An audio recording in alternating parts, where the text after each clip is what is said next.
Mi novia me juró por su vida que el bebé era mío y se ofendió cuando le pedí ADN. Al final admitió que, hubo un desliz, pero que, el papá es el que cría, no el que engendra. Tener la sala de mi casa invadida por extraños que aplaudían mientras sostenían mamelucos de diseñador y globos de colores fue el punto álgido de una locura que empezó con un simple cruce de fechas en mi calendario laboral. Ver a Valeria sosteniendo un micrófono con una sonrisa triunfal mientras me exigía una rendición pública frente a sus compañeros de oficina fue la confirmación de que el sentido común había abandonado por completo nuestro departamento. En medio de ese circo decorado con tonos pasteles, todavía me cuesta asimilar la cantidad de decisiones absurdas que nos arrastraron hasta semejante puesta en escena. Valeria y yo llevábamos 2 años construyendo lo que yo consideraba una relación impecablemente estructurada. Nos conocimos en una conferencia de finanzas donde ambos coincidimos en que el orden y la previsibilidad eran las claves para evitar el caos existencial. Decidimos compartir un departamento espacioso que funcionaba con la precisión de un reloj suizo, con presupuestos divididos al centavo y agendas coordinadas. Para mí, la estabilidad no era aburrida, sino el estado ideal para proyectar un futuro sólido a largo plazo. Ella aportaba una energía más dinámica, pero siempre pareció alineada con esa necesidad de mantener la vida bajo un control estricto y civilizado. El equilibrio de nuestro hogar se sostenía en gran medida porque yo asumía el rol de mantener la calma ante cualquier eventualidad. Siempre prefería analizar las variables antes de emitir un juicio o tomar una decisión apresurada. Valeria solía respetar esa frialdad analítica, o al menos eso me hacía pensar su complicidad diaria en la organización de los gastos y las metas comunes. Vivíamos bajo una perfecta normalidad que a muchos les habría parecido monótona, pero que a nosotros nos daba un refugio seguro. Nada en nuestra rutina diaria sugería que estuviéramos construyendo un edificio sobre cimientos de humo. Todo cambió drásticamente la noche en que regresé de uno de mis habituales viajes de consultoría y Valeria me esperó con una cena especial. Con una gesticulación inusualmente temblorosa, deslizó un sobre la mesa y anunció con voz quebrada que estaba embarazada. Mi primera reacción fue un instinto natural de protección, una alegría genuina que duró apenas unos segundos antes de que mi mente procesara los datos. Ella me miraba esperando una reacción desbordante, quizás lágrimas o un abrazo de película que rompiera mi habitual reserva. Sin embargo, mi cerebro ya había activado una alerta silenciosa al procesar las implicaciones logísticas del anuncio. El verdadero problema comenzó cuando saqué mi agenda para anotar las fechas estimadas que ella misma me estaba proporcionando sobre la gestación. Al realizar un cálculo mental rápido, las semanas reportadas por el médico simplemente no mostraban coherencia con mis extensas ausencias laborales del mes anterior. Estuve fuera de la ciudad por 14 días exactos debido a una auditoría externa sumamente demandante en otra provincia. Las matemáticas básicas chocaban de frente con la cronología biológica que Valeria presentaba con tanta naturalidad. Intenté mantener una expresión neutral mientras revisaba mentalmente los días de salida y retorno en mi calendario digital. Decidí abordar la discrepancia de la manera más amable y empática posible, sugiriendo que revisáramos juntos el calendario médico para aclarar cualquier error de estimación. Le comenté que a veces los especialistas utilizan métodos de conteo que confunden a los pacientes y que valía la pena precisar los días. Valeria cambió instantáneamente de semblante, transformando su sonrisa expectante en una mueca de absoluta incredulidad.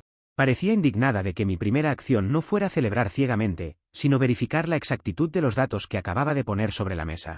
La atmósfera del comedor se volvió densa y opresiva en cuestión de segundos. En ese preciso momento, Valeria montó un drama teatral de proporciones colosales que nunca antes había presenciado en nuestra convivencia. Rompió a llorar a mares, tapándose el rostro con las manos y emitiendo sollozos tan ruidosos que temí que los vecinos llamaran a la administración. Entre espasmos, comenzó a jurar por la memoria de su difunta abuela que cuestionar las fechas era un insulto imperdonable a su dignidad como mujer. Repitió el nombre de la anciana al menos 3 veces, elevando la mirada al techo como si buscara un testigo celestial para validar su ultraje. La intensidad de su reacción parecía desproporcionada para una simple duda matemática sobre semanas de gestación. Durante las semanas siguientes, cometí el error de normalizar esos llantos preventivos y sus constantes desplantes emocionales cotidianos. Me convencí a mí mismo de que las alteraciones hormonales del primer trimestre explicaban esa susceptibilidad tan extrema ante cualquier comentario. Cada vez que el tema del bebé surgía, ella desviaba la conversación hacia lo doloroso que resultaba convivir con alguien tan calculador. Yo guardaba silencio, intentando procesar la situación con la paciencia de un correcto agotado que busca preservar la paz del hogar. Sin embargo, la disonancia cognitiva entre sus palabras y la fría línea del tiempo seguía creciendo en mi cabeza. Lo que más me llamaba la atención eran sus excesivos e innecesarios juramentos de fidelidad absoluta que soltaba sin que nadie se los pidiera. En medio de una cena cualquiera o mientras veíamos televisión, solía soltar discursos sobre cómo yo era el único hombre en su vida y cómo jamás miraría a nadie más. Esas afirmaciones me daban la clara impresión de ser una estrategia de defensa anticipada para sepultar cualquier sospecha bajo una montaña de palabras solemnes. Un comportamiento tan reiterativo solo lograba encender más alarmas en mi mentalidad orientada a la evaluación de riesgos. El ambiente en nuestro departamento perfecto se había transformado en un simulacro de confianza bastante frágil. Mi paciencia se agotó definitivamente una tarde de sábado en la que decidí proponer una solución definitiva para disipar la tensión acumulada. Le sugerí de forma puramente clínica, utilizando un tono lo más neutro y científico posible, que realizáramos una prueba de ADN prenatal para mi total tranquilidad. Le expliqué que la ciencia médica actual permitía estos procedimientos de forma segura y que así borraríamos cualquier sombra de duda de nuestro panorama futuro. No lo planteé como una acusación, sino como un trámite administrativo necesario para continuar con nuestros planes estructurados de crianza. Consideré que una mente racional vería en el examen la salida más rápida al conflicto. La respuesta de Valeria fue una explosión de furia destructiva que terminó por romper cualquier fachada de diálogo civilizado en la casa. Me lanzó un portazo violento que hizo vibrar los cuadros del pasillo, gritando a pleno pulmón que si no confiaba ciegamente en su palabra, yo no merecía ser el padre de ese niño. Sus gritos retumbaron en las paredes mientras se encerraba en la habitación principal, dejándome solo en medio del corredor. Aquella reacción no sonaba a dolor por una confianza rota, sino a un desesperado intento de imponer una barrera moral para evitar el escrutinio. El portazo fue el límite definitivo que reconfiguró mi posición ante el conflicto. En ese mismo instante, sentí como mis emociones se apagaban por completo y cedían el control absoluto a mi lado más lógico y analítico. Dejé de preocuparme por el llanto del otro lado de la puerta y comencé a evaluar la situación como si fuera un problema corporativo complejo. Las explosiones teatrales y la indignación moral ya no tenían ningún poder de manipulación sobre mis decisiones. Comprendí que el melodrama era un ruido diseñado específicamente para bloquear el acceso a los datos reales y tangibles. Si ella se negaba a cooperar de forma voluntaria, yo tendría que buscar las respuestas por mis propios medios de manera estrictamente confidencial. Decidí actuar esa misma noche con absoluta frialdad y precisión quirúrgica mientras ella dormía profundamente tras su jornada de furia. Entré al cuarto de baño principal con un par de bolsas de plástico estériles y unas pinzas limpias que guardaba en mi botiquín. Recolecté de inmediato una muestra generosa de los cabellos alojados en su cepillo personal, asegurándome de tomar aquellos que conservaban la raíz intacta.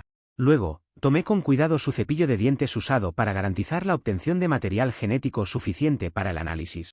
Guardé cada elemento por separado, etiquetándolos mentalmente con la frialdad de un perito forense en plena escena. Al día siguiente, empaqueté las muestras con extremo cuidado y las envié a un laboratorio privado especializado en pruebas genéticas de alta confidencialidad. Pagué la tarifa de envío express para acelerar el procesamiento de los resultados y asegurarme de que la cadena de custodia no sufriera alteración alguna. El laboratorio me aseguró un reporte digital completo directamente en mi correo electrónico personal en un plazo de 3 semanas. Salí de la oficina postal sintiendo una extraña mezcla de alivio y distanciamiento emocional respecto a la mujer con la que compartía el techo. Ya no había espacio para discusiones estériles ni para juramentos vacíos sobre la memoria de familiares fallecidos. Estaba perfectamente al tanto de que su furiosa estrategia de indignación moral solo buscaba asustarme para que desistiera de buscar la verdad objetiva. Al transformar una duda cronológica en una afrenta a su honor, ella esperaba que yo cediera por pura culpa social o remordimiento. Sin embargo, mi estructura mental es inmune a los chantajes cuando existen cifras y fechas que simplemente no tienen forma de encajar de manera natural. Dejé que ella continuara con su papel de víctima ofendida dentro del departamento mientras yo esperaba pacientemente los resultados definitivos. Sabía que la ciencia se encargaría de poner los datos sobre la mesa, destruyendo cualquier narrativa fantástica que pretendiera imponerme. Comentarios de la historia principal. Usuario Anónimo 1 dice, me encanta cómo jura por la memoria de la abuela muerta a la primera de cambios. Si necesita desenterrar a los antepasados para defender su fidelidad, es porque la pobre anciana ya trabaja horas extra como su abogada defensora en el más allá. Respuesta de OP, mi enfoque se mantiene estrictamente apegado a la cronología exacta de los hechos observables. Hubo un desfase de 14 días precisos debido a un viaje de negocios que no se puede ignorar con discursos familiares. Usuario Anónimo 2 dice, ese portazo dramático gritando que no mereces ser padre es un clásico de manual para desviar la atención. Las hormonas del embarazo pueden alterar el humor y los antojos, pero que yo sepa jamás han tenido el poder de alterar el calendario gregoriano. Respuesta de OP, para mí, esa reacción violenta fue la confirmación analítica definitiva de que mis sospechas tenían fundamento. Los datos lógicos y los plazos biológicos son completamente inmunes a cualquier tipo de puesta en escena melodramática. Actualización 1. Ha pasado una semana desde la última actualización y la tensión en el departamento se mantenía en un nivel sordo pero manejable. Todo iba bien hasta que Valeria decidió dar un paso estratégico bastante agresivo para romper mi silenciosa resistencia de los últimos días. Sin previo aviso, me notificó que debíamos asistir a un almuerzo en un restaurante concurrido de la ciudad para encontrarnos con su madre, Leticia. Me dio la impresión de que buscaba un territorio neutral para forzar un acercamiento y relajar la hostilidad que reinaba en el hogar. Decidí aceptar la invitación pensando que un entorno público mantendría las aguas dentro de los límites de la civilidad. Mi meta principal al ingresar al establecimiento era mantener la calma absoluta y mostrar una cortesía intachable frente a mi suegra. Sabía que reaccionar con hostilidad solo serviría para alimentar la narrativa de hombre frío e insensible que Valeria venía construyendo detalladamente. Nos sentamos en una mesa central y los primeros minutos transcurrieron entre comentarios triviales sobre el clima y el menú del día. Leticia mantenía una postura rígida, observándome con una mezcla de severidad y desaprobación que resultaba bastante evidente en sus gestos. Yo me limité a responder de forma educada, evitando tocar el tema del embarazo hasta que ellas lo decidieran de manera explícita. El verdadero obstáculo de la jornada surgió justo después de que los meseros retiraran los platos principales del almuerzo familiar. Leticia abrió su costosa cartera de diseñador y extrajo un documento engargolado que colocó con firmeza sobre el mantel blanco. Con una voz afectada por una falsa solemnidad, me exigió que firmara un acuerdo apresurado de manutención prenatal en ese mismo instante. Explicó que este acto era un castigo necesario y una garantía mínima frente a la intolerable desconfianza que yo había mostrado hacia su hija. Valeria asintió a su lado, cruzando los brazos con una expresión de triunfo que delataba una planificación previa muy cuidadosa. Mi decisión ante semejante emboscada legal y social fue negarme rotundamente a plasmar mi firma en aquel papel improvisado. Utilizando mi habitual tono clínico y pausado, les expliqué que ningún documento de carácter legal se firma bajo coacción emocional ni presiones de entorno. Les recordé con total tranquilidad que cualquier acuerdo financiero requiere una revisión minuciosa de cláusulas, sobre todo, una verificación previa de las condiciones biológicas. No alteré la voz ni un solo decibelio, manteniendo la postura erguida de quien simplemente está rechazando un mal negocio corporativo. La frialdad de mi respuesta pareció descolocar por completo la estrategia inicial de Leticia. El costo inmediato de mi negativa fue un escándalo público de proporciones monumentales en medio del comedor del restaurante. Valeria se puso de pie abruptamente, tirando su silla hacia atrás con un ruido seco que atrajo la atención de todas las mesas vecinas. A grito herido, comenzó a llamarme tacaño desalmado y monstruo calculador que prefería el dinero por encima del bienestar de su propio hijo. Los meseros se detuvieron en seco en los pasillos, observando la escena con una mezcla de incomodidad y morbosa curiosidad. La escena pacífica que yo había planeado mantener se disolvió en un segundo bajo el peso de su desesperada puesta en escena. Para coronar su actuación dramática, Valeria fingió un colapso por estrés sumamente oportuno justo cuando la atención del lugar era total. Se llevó una mano a la frente, comenzó a jadear de forma exagerada y se dejó caer lentamente sobre el regazo de su madre. Leticia comenzó a pedir auxilio a viva voz, exigiendo un vaso de agua con azúcar y mirando al personal del local como si yo fuera un criminal en fuga. Yo observé todo el despliegue escénico sin mover un solo músculo de mi rostro, consciente del burdo intento de manipulación social. Sabía perfectamente que un desmayo real no avisa con frases coreografiadas ni cuida la caída para no golpearse con la mesa. Logré contener el daño de la situación de la manera más pragmática y silenciosa que encontré disponible en ese momento de caos. Le hice una seña discreta al mesero principal para que me trajera la cuenta total del almuerzo sin dilaciones. Saqué mi tarjeta, pagué la totalidad del consumo incluyendo una propina adecuada y firmé el recibo con total parsimonia. Me puse de pie, acomodé mi saco y me retiré pacíficamente del establecimiento sin pronunciar una sola palabra adicional hacia ellas. Caminé hacia mi automóvil sintiendo las miradas juzgadoras de los comensales, pero con la certeza de haber mantenido el control de mis actos. La verdadera incomodidad creció un par de horas más tarde cuando regresé a la oficina y mi teléfono comenzó a vibrar de forma insistente. Valeria me envió un ultimátum digital kilométrico a través de una aplicación de mensajería exigiendo disculpas públicas inmediatas. El mensaje incluía a todo su grupo familiar en copia y contenía acusaciones severas sobre el daño psicológico que mi actitud les estaba causando. Afirmaba que si no me retractaba formalmente ante su madre, las consecuencias legales y sociales serían devastadoras para mi reputación profesional. Borré la notificación de la pantalla y bloqueé temporalmente las alertas para poder concentrarme en mis obligaciones del día. El resto de la tarde transcurrió en una calma tensa mientras revisaba algunos informes financieros pendientes en mi escritorio. Me costaba trabajo asimilar cómo una relación de 2 años se había degradado a un intercambio de demandas legales improvisadas y desmayos en restaurantes. Sin embargo, esta escalada me confirmaba que la necedad litigante de Valeria no se detendría ante nada para validar su posición.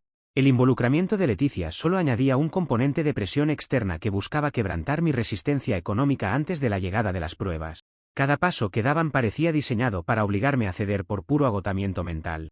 Al volver al departamento por la noche, me encontré con un panorama desolador y un silencio sepulcral que dominaba cada rincón.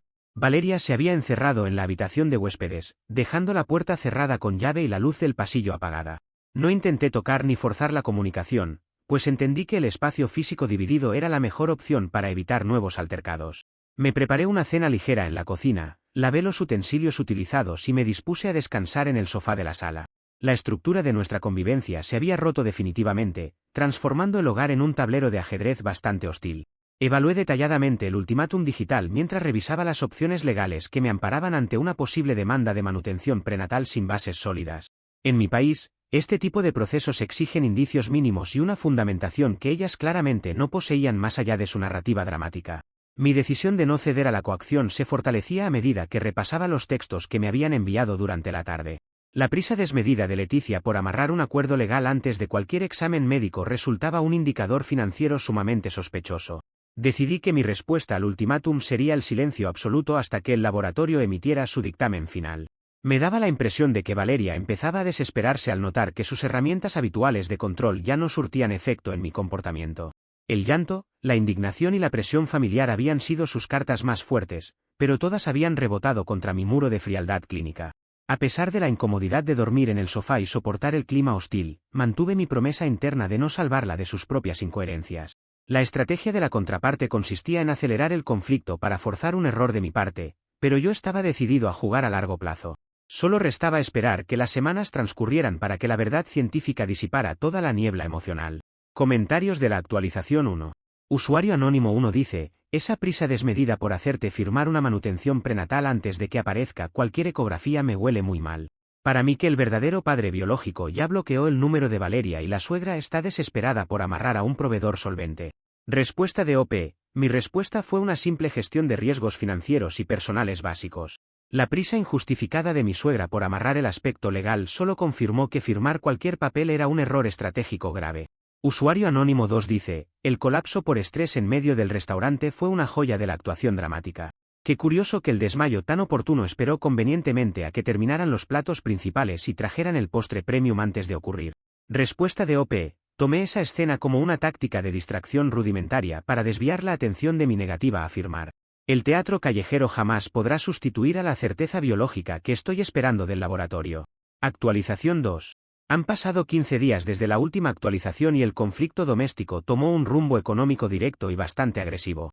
Todo iba bien en mi rutina laboral hasta que Valeria decidió cambiar drásticamente de táctica al notar que el aislamiento emocional no me afectaba en lo absoluto. Al revisar mis estados financieros matutinos, descubrí con asombro que ella había vaciado por completo nuestra cuenta de ahorros compartida. El saldo común, destinado originalmente a los fondos de emergencia del departamento, había sido reducido a cero en una sola transacción comercial. Una notificación posterior reveló que el dinero se había utilizado para adquirir una cuna de diseñador extranjero extremadamente costosa. El enfrentamiento verbal al llegar al departamento no se hizo esperar, aunque yo me esforcé por mantener mi habitual compostura analítica.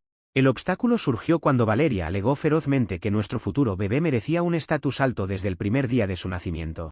Afirmó con la mirada encendida que mi reclamo por el dinero demostraba de manera irrefutable que yo no amaba a nuestra futura familia. Según su lógica, un padre verdadero no cuestionaba los costos de los muebles de lujo destinados al bienestar de su descendencia. Escuché su discurso argumentativo con una mezcla de cansancio y distanciamiento, negándome a caer en su trampa dialéctica. Decidí que no iba a desgastarme en discusiones semánticas abstractas sobre el concepto del amor familiar o el estatus socioeconómico de un lactante. Actué de inmediato por la vía administrativa, comunicándome con la entidad bancaria para cancelar todas las tarjetas de crédito adicionales emitidas a su nombre. Asimismo, reubiqué mis ingresos personales y mis fondos de inversión en una cuenta privada, nueva e intransferible a la que ella no tuviera acceso. Blindé mis activos financieros para detener de golpe cualquier otro intento de desfalco justificado por su supuesta maternidad. La gestión de mis recursos pasó a ser una prioridad absoluta para evitar el colapso de mi economía personal. El costo inmediato de mis medidas financieras fue que Valeria me aplicó la ley del hielo más absoluta e implacable dentro del departamento. Dejó de dirigirme la palabra por completo, ignorando mi presencia en los pasillos comunes como si yo fuera un fantasma incómodo.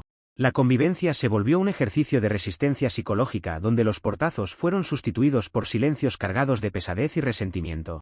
Ella cocinaba solo para sí misma, lavaba únicamente sus prendas y se movía por la casa con una altivez ensayada. Yo me adapté rápidamente a la nueva dinámica, disfrutando de la ausencia de gritos y reclamos teatrales cotidianos. La escalada del conflicto visual comenzó la mañana siguiente cuando descubrí que Valeria había empezado a meter mi ropa en bolsas negras de basura.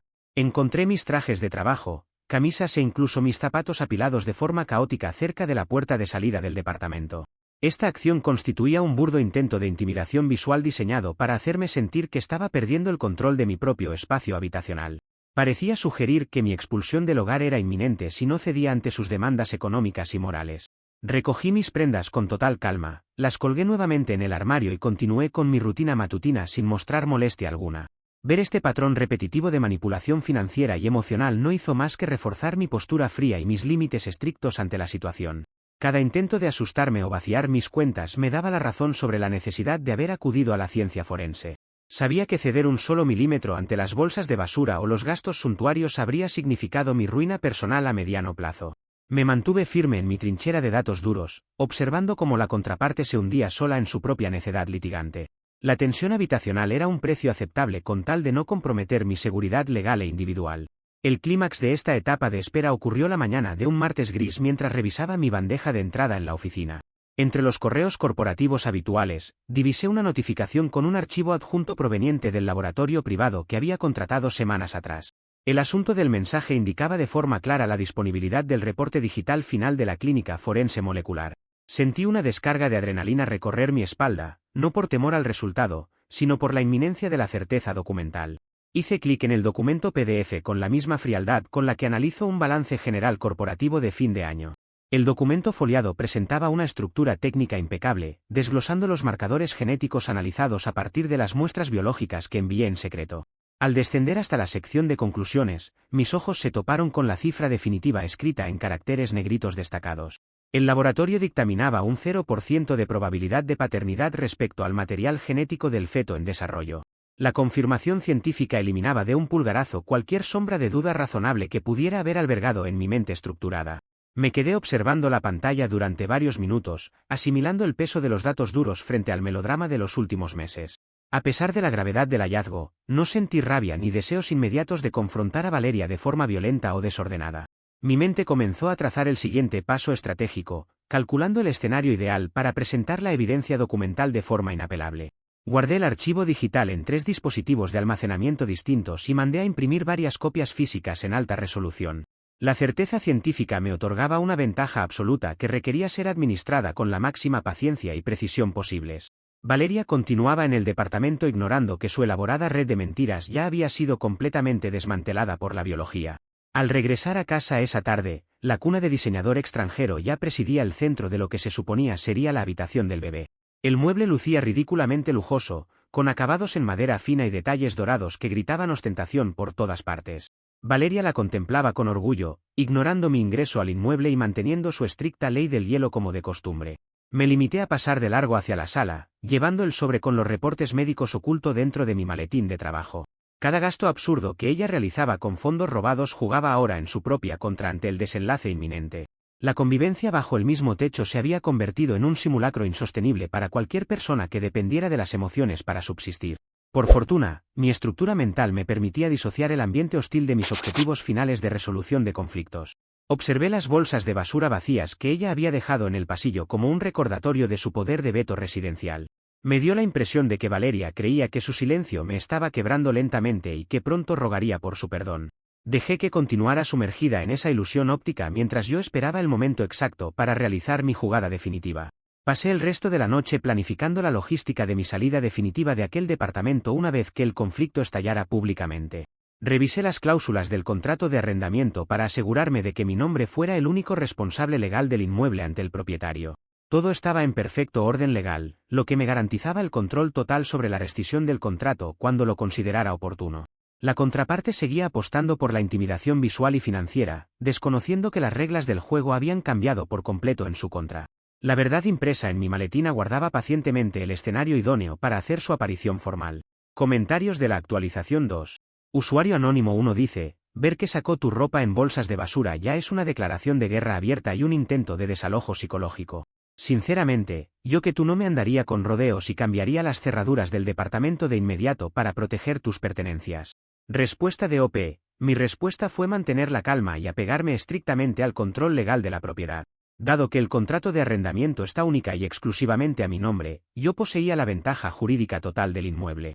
Usuario Anónimo 2 dice, gastar los ahorros comunes en una cuna de diseñador de superlujo para un niño que va a heredar los rasgos físicos de un completo desconocido es una jugada maestra de diseño de interiores. La audacia de Valeria para despilfarrar dinero ajeno no conoce límites. Respuesta de OP. Tomé cada gasto absurdo como una prueba adicional que jugaba directamente en su propia contra para el desenlace. Preferí guardar absoluta reserva y esperar el momento idóneo para presentar los datos biológicos irrefutables del laboratorio. Actualización 3. Ha pasado 3 días desde la última actualización y el conflicto doméstico alcanzó su punto de ebullición más absurdo y teatral. Todo iba bien en mi aparente rutina de aislamiento hasta que regresé a casa por la tarde y encontré la sala invadida por extraños. Valeria, al ver que yo no rogaba por su perdón ni cedía ante su ley del hielo, organizó un evento sorpresivo en nuestro propio hogar. Había globos de colores, mamelucos colgados en las paredes y un cartel enorme que anunciaba un supuesto baby shower de reconciliación familiar.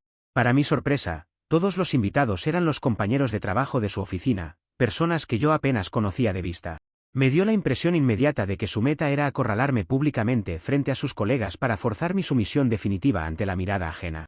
Al rodearme de testigos sociales, ella pensaba que yo no tendría el valor de mantener mi frialdad ni de cuestionar su maternidad decorada de fiesta. El obstáculo insuperable para su estrategia fue que yo ya llevaba en el bolsillo interior de mi saco el reporte médico impreso en papel foliado. El documento del laboratorio privado dictaminaba con absoluta precisión un 0% de probabilidad de que yo fuera el padre biológico.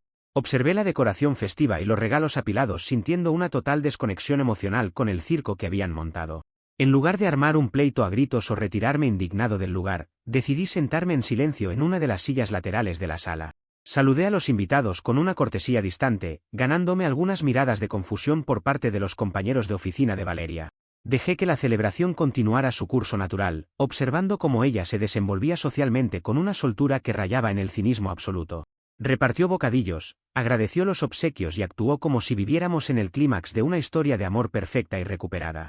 Mi paciencia analítica me dictó que debía permitir que expusiera su elaborada red de mentiras hasta el final. El momento cumbre de la reunión llegó cuando Valeria se colocó en el centro del lugar sosteniendo un micrófono inalámbrico que había alquilado para la ocasión. Pronunció un emotivo discurso frente a todos sus compañeros de oficina sobre los desafíos de la vida en pareja y la llegada del nuevo integrante. Con lágrimas falsas corriendo por sus mejillas, enfatizó detalladamente cómo la confianza mutua lo vence todo y cómo los verdaderos lazos superan las dudas absurdas. Los invitados aplaudían conmovidos por sus palabras solemnes, mirando en mi dirección como esperando que yo me quebrara ante el despliegue de emotividad barata. Yo me mantuve inmóvil, analizando el clímax de su desconexión absoluta con la realidad material. Con una sonrisa triunfal y pasos decididos, Valeria se acercó a mi asiento y me pasó el micrófono esperando mi rendición pública ante su audiencia. Pensaba que la presión social de sus jefes y colegas me obligaría a pronunciar un discurso de aceptación y disculpas por mi supuesta tacañería. En lugar de tomar el aparato, me puse de pie con total tranquilidad y saqué el reporte impreso del laboratorio de mi saco. Sin alterar mi expresión facial ni pronunciar una sola palabra áspera, coloqué el documento médico desplegado sobre la mesa principal de regalos. El papel foliado quedó asentado justo al lado de un enorme paquete de pañales premium y mamelucos de marca. El impacto en la sala fue instantáneo y un silencio sepulcral barrió con la música de fondo del festejo improvisado. El compañero de oficina más cercano a la mesa se inclinó por curiosidad y leyó en voz alta el encabezado oficial de la clínica genética forense. Las caras de los compañeros de trabajo se transformaron rápidamente de la emotividad festiva al asombro más absoluto al escuchar el porcentaje negativo. Valeria palideció de forma extrema, perdiendo el color en las mejillas al notar que su estrategia de ofensa masiva había fracasado rotundamente. Su intento de acorralarme públicamente provocó exactamente la exposición científica que tanto había intentado bloquear con sus dramas previos. El murmullo incómodo comenzó a extenderse entre los invitados mientras algunos de ellos discretamente comenzaban a recoger sus pertenencias para marcharse. Nadie sabía con certeza cómo reaccionar ante la revelación de un 0% de paternidad biológica en medio de un baby shower. Valeria intentaba balbucear explicaciones incoherentes mientras miraba el papel foliado como si fuera una aparición fantasmal destructiva sobre el mantel de bocadillos. Yo me limité a observar el colapso de su narrativa con la fría satisfacción del correcto agotado que ha impuesto un límite insuperable. La verdad científica se encargó de desalojar la sala de manera mucho más eficiente que cualquier discusión a gritos. En cuestión de 15 minutos, el departamento quedó prácticamente vacío, quedando solo un par de colegas rezagados que observaban la escena desde la entrada. La decoración de globos de colores y pasteles lucía ridícula en medio del silencio denso que se había apoderado del ambiente residencial. Valeria se sentó en el sofá principal con la mirada perdida fija en el reporte forense que seguía sobre la mesa de regalos. Su elaborada puesta en escena para forzar mi sumisión social se había convertido en el escenario exacto de su humillación pública definitiva. Yo guardé el micrófono en su caja original, desconecté el equipo de sonido y me dispuse a dar el siguiente paso lógico. Esta bofetada de realidad demostró que las mentiras estructuradas sobre emociones falsas no tienen la capacidad de resistir el embate de los datos objetivos. Valeria había confiado demasiado en su habilidad para manipular la percepción de los demás a través del drama y la presión familiar. Sin embargo, al convocar a sus propios testigos de oficina, cavó el foso de su propia reputación laboral y personal de manera irreversible. No hubo necesidad de que yo elevara la voz ni realizara reproches morales para dejar en claro la verdad de la situación. La ciencia forense realizó el trabajo pesado, devolviendo el orden que ella había intentado destruir con sus manejos financieros. Me dio la impresión de que en ese momento exacto ella comprendió que el juego de la indignación moral se había agotado para siempre. Las copias físicas del reporte médico continuaban esparcidas sobre la mesa, sirviendo como testigos mudos de un engaño que ya no tenía forma de sostenerse. La necedad litigante de la contraparte había chocado de frente contra una pared molecular impenetrable que ningún llanto preventivo podía disolver. Me retiré a la cocina para prepararme un vaso de agua, dejando que asimilara el peso del derrumbe de su fachada social. El tablero de ajedrez doméstico se había inclinado definitivamente a mi favor gracias a la precisión de los datos duros. Evalué las reacciones de sus compañeros de oficina mientras recordaba las caras de asombro absoluto que pusieron al leer las conclusiones del laboratorio privado. Era evidente que la historia del tacaño desalmado se había disuelto para dar paso a una realidad mucho más incómoda para Valeria en su entorno laboral. Cada mameluco de diseñador comprado con los ahorros compartidos parecía ahora un monumento al descaro y al autosabotaje de la contraparte. La cuna de superlujo que presidía la otra habitación se sentía más ajena que nunca ante la certeza biológica recién expuesta. Mantuve mi postura estricta, rehusándome a ofrecer cualquier tipo de consuelo o conversación aclaratoria en medio del desastre. La noche cayó sobre el departamento ordenado que ahora lucía repleto de restos de una fiesta que terminó en un quiebre definitivo. Valeria no se movió del sofá durante horas, manteniendo el silencio pero esta vez desprovisto de la altivez que mostró en los días previos. Yo utilicé ese tiempo para organizar mis documentos personales importantes en mi maletín de trabajo para agilizar la mudanza planificada. Sabía que la tregua habitacional se había terminado y que el desenlace final requería acciones ejecutivas rápidas en las próximas horas. La ciencia había dictaminado el 0% y mi mente estructurada ya operaba bajo un escenario post-relación totalmente definitivo. Comentarios de la actualización 3. Usuario anónimo 1 dice: poner el examen de ADN directamente sobre la mesa de regalos del baby shower fue una jugada magistral de comedia caótica. El mejor empaque para una prueba de exclusión de paternidad es ponerle un moño azul justo al lado de los mamelucos de diseñador. Respuesta de OP. Mi decisión se basó en una total transparencia documental frente a los testigos que ella misma decidió convocar para acorrarme. Valeria eligió libremente el escenario público del evento y yo únicamente me encargué de aportar los datos reales correspondientes. Usuario anónimo 2 dice: el discurso que se mandó sobre cómo la confianza mutua lo vence todo tiene un nivel de audacia impresionante. Valeria tiene más audacia que un político en plena campaña prometiendo la construcción de un puente en medio de un desierto sin ríos. Respuesta de OP. Tomé sus palabras solemnes como el clímax definitivo de su total desconexión con la realidad material de los hechos. Lo más analítico de la tarde fue observar las caras de sus compañeros de trabajo al leer el encabezado del laboratorio. Actualización 4. Ha pasado una semana desde la última actualización y el drama legaloide de Valeria llegó a su conclusión más descarada e instructiva. Todo iba bien en mi proceso de cierre de cuentas hasta que ella, acorralada por la evidencia irrefutable del papel forense, cambió desesperadamente las reglas del debate frente a los pocos testigos que aún se quedaban en la sala.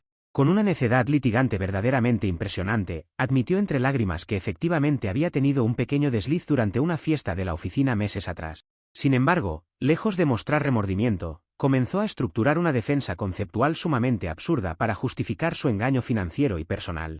Afirmó con total ligereza que un tropiezo nocturno no borraba los 2 años de convivencia ordenada que habíamos compartido. Lo más ridículo de la tarde fue escuchar el argumento textual que utilizó para intentar salvar su posición económica frente a los presentes. Aseguró sin pestañear que el verdadero papá es aquel que cría y paga las cuentas cotidianas, no el que simplemente aporta el material genético para la gestación. Me acusó abiertamente de ser un hombre frío, desalmado y calculador por aferrarme de forma tan obsesiva a simples moléculas de ADN en lugar de aceptar la hermosa realidad de la paternidad afectiva.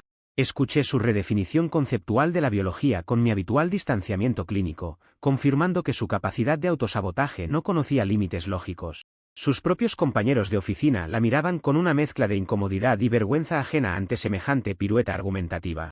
Mi respuesta final ante su verborrea litigante fue ejecutar de inmediato el plan de contingencia residencial que había diseñado minuciosamente los días anteriores.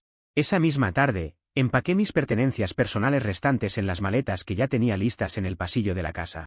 Me comuniqué directamente con el propietario del inmueble para rescindir legalmente el contrato de arrendamiento que se encontraba única y exclusivamente bajo mi nombre. Pagué la penalización correspondiente por terminación anticipada utilizando mis fondos privados blindados y entregué las llaves físicas en la administración del edificio.